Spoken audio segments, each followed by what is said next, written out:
নমস্কার, আপনারা দেখছেন নববার্তা টুডের সঙ্গে আছি আমি সুস্মিতা। আজ 1 জুলাই 1983 সালের আজকের দিনেই কাছাড় জেলার অন্যতম মহকুমা করিমগঞ্জকে জেলা হিসেবে স্বীকৃতি দেয় রাজ্য সরকার। এই জেলা গঠনের পেছনে রয়েছে অনেক সংগ্রামের ইতিহাস। করিমগঞ্জ জেলার এক সমৃদ্ধ ইতিহাস রয়েছে। বরাকের আঞ্চলিক কৃষ্টি সংস্কৃতি এবং সভ্যতার ক্রমবিকাশের যাত্রাপথে এই করিমগঞ্জ জেলা উল্লেখযোগ্য অবদান রেখে চলেছে। এই জেলার ইতিহাস প্রায় কয়েকশো বছর পুরনো। 1878 সালে করিমগঞ্জ শহরকে সদর হিসেবে তৎকালীন ব্রিটিশ ভারতের নবসংগঠিত আসাম রাজ্যের সিলেট জেলার একটি মহকুমা হিসেবে করিমগঞ্জ মহকুমা গঠন করা হয়েছিল।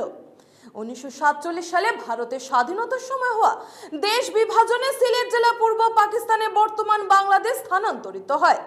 যদিও সেই সময়ের অবিভক্ত করিমগঞ্জ মহকুমা থেকে 3.5টি থানার অঞ্চল নিয়ে গঠিত সংকুচিত করিমগঞ্জ মহকুমা আসাম রাজ্যের কাছাড় জেলার এক মহকুমা হিসেবে অন্তর্ভুক্ত হয়।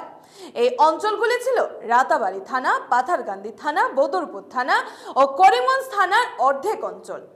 1983 সালের 1 জুলাই থেকে আসাম সরকার করিমগঞ্জ মহকুমাকে পূর্ণ পর্যায়ভুক্ত জেলার স্বীকৃতি দেয়।